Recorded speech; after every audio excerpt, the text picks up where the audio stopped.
तो great Shravasti channel पर मैं रिपोर्टर नफीस सिद्दीकी सभी दर्शकों का बहुत बहुत स्वागत करता हूं। और दोस्तों, हमारे श्रावस्ती और गोंडा के बॉर्डर पर एक गांव पड़ता है नरपतपुर, और वहां का मजरा है इटहना।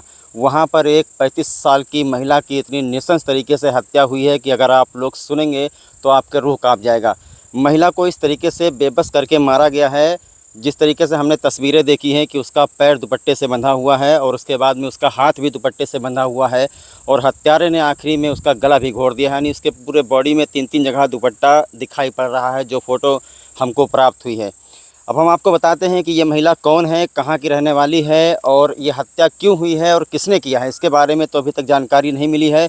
पुलिस अपना जांच पड़ताल कर रही है। लेकिन 35 साल की इस महिला का नाम मैसर जहां है, इनके पति का नाम गोली है, और इनका पति काफ़ी दिनों से मेहनत मजदूरी करने के लिए प्रदेश में रहता है। ये महिला अपने घर पे 4 बच्चों के साथ अकेले रहती थी। बताया जा रहा है कि परसों रात को महिला अचानक संदिग्ध परिस्थितियों में गायब हो गई। जब सुबह महिला अपने घर पर नहीं मिली मैसर जहां, तो उसके बच्चे रोने लगे। बच्चे जब रोने लगे तो कुछ लोग खेतों की तरफ गए। इनके घर से मात्र 250 या 300 मीटर की दूरी होगी।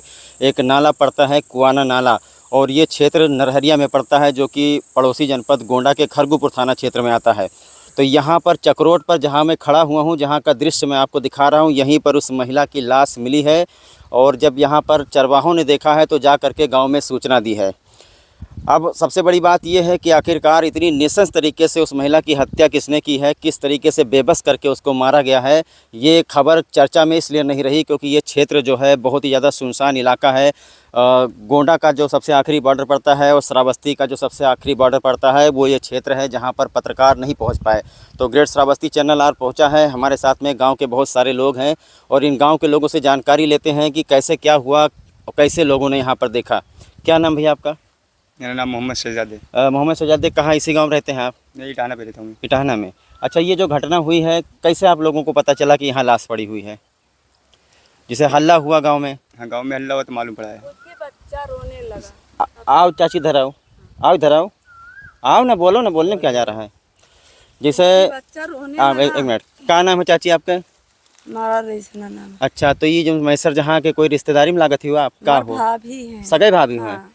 अच्छा, तो जब सगे भाभी हैं, रात का गायब हैं, तो रात का आप लोग तलाश नहीं क्यों, कहाँ गई? नहीं किए हैं। वो अलग सोती है, हम अलग सोते हैं। और पता नहीं वो कब वो गायब है कब नहीं। बारिश होने लगा, थोड़ी सी बारिश होने लगा, बस इतने घंटा में पता नहीं उसको कहाँ चली गई। अच्छा, चूंकि घर से तकरीबन 200-250 मीटर दूर यहाँ सुनसान जगह पर चारों तरफ गन्ने का खेत है, यहाँ पर उसकी लाश मिली है। और इतनी नृशंस तरीके से, इतनी बेरहमी से हत्या शायद आपने ज़िंदगी में नहीं देखा होगा। उसका पैर भी बंधा हुआ, हाथ भी बंधा हुआ। तो एक चीज़ जाहिर है कि कोई ना कोई उससे बहुत बड़ा उसका दुश्मन रहा होगा जिसने बुरी तरीके से मारा। अब हम ये नहीं कह सकते कि उसकी हत्या इसी जगह पर हुई है, चूँकि यहाँ पर खून के छींटे पड़े हुए हैं। और फॉरेंसिक को भी शायद बुलाया गया था। फॉरेंसिक ने अपना साक्ष्य जो यहाँ से संकलित किया है, जो एविडेंस होता है वो कलेक्ट किया है। अब ये नहीं कहा जा सकता कि उसकी हत्या इसी जगह पर हुई है या फिर हत्यारे उसे मार कर लाए हैं। लेकिन एक चीज़ स्पष्ट है, जितनी चीज़ें हम लोगों ने अपनी ज़िंदगी में देखी है, जितनी खबरें आपने हमारे चैनल पर देखी हैं खून कत्ल की, उससे ये लगता है कि ये किसी अकेले आदमी का काम नहीं हो सकता। क्योंकि एक औरत को बांधने के बाद उसको बेरहमी से मारना, ये किसी एक इंसान का काम नहीं हो सकता। हो सकता है इसमें कुछ और लोग मिले हुए हों। और अभी हमारे चैनल पर इनके जो मृतका है, मृतका के घर वाले भी आ रहे हैं थोड़ी देर में। श्रावस्ती नवीन मॉडर्न थाना गए हुए हैं, वहां से आते हैं तो हम उनसे बयान लेते हैं कि आखिरकार उनको किस पर शक जा रहा है। एक और चीज़ सुनने में आई है कि एक ज़मीन के मामले को लेकर के 4 दिन पहले श्रावस्ती नवीन मॉडर्न थाना में एक एप्लीकेशन दिया गया था, जिसमें दोनों पक्षों पर मुकदमा दर्ज हुआ था। जिसमें मैसर जहाँ के ऊपर भी 323, 504, 500 दर्ज था, और इनके जो विपक्षी, तो एक तरफ कहीं ना कहीं गाँव में इनकी अदावत भी थी, और दूसरी तरफ देखा जा रहा है कि इस तरीके से सुनसान जगह पर ला करके आखिरकार कोई हत्या क्यों करेगा, ये अपने आप में एक सवाल है।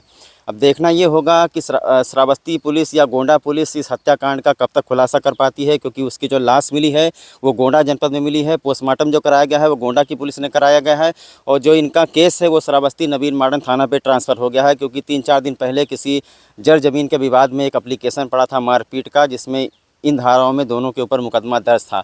और उसके बाद में अचानक आते ही बकरा ईद के दिन और 2 दिन के अंदर क्या हुआ मैसर जहां के साथ, कौन मैसर जहां का दुश्मन था, कौन किसने उसकी हत्या की है, कौन यहां तक लेकर आया, कितने लोग इसमें शामिल थे, ये तो पुलिस के इन्वेस्टिगेशन के बाद ही पता चलेगा। जुड़े रहिए आप लोग ग्रेट श्रावस्ती चैनल के साथ। इस खबर को लेकर के जितनी अपडेट होगी हम आपको बताते रहेंगे।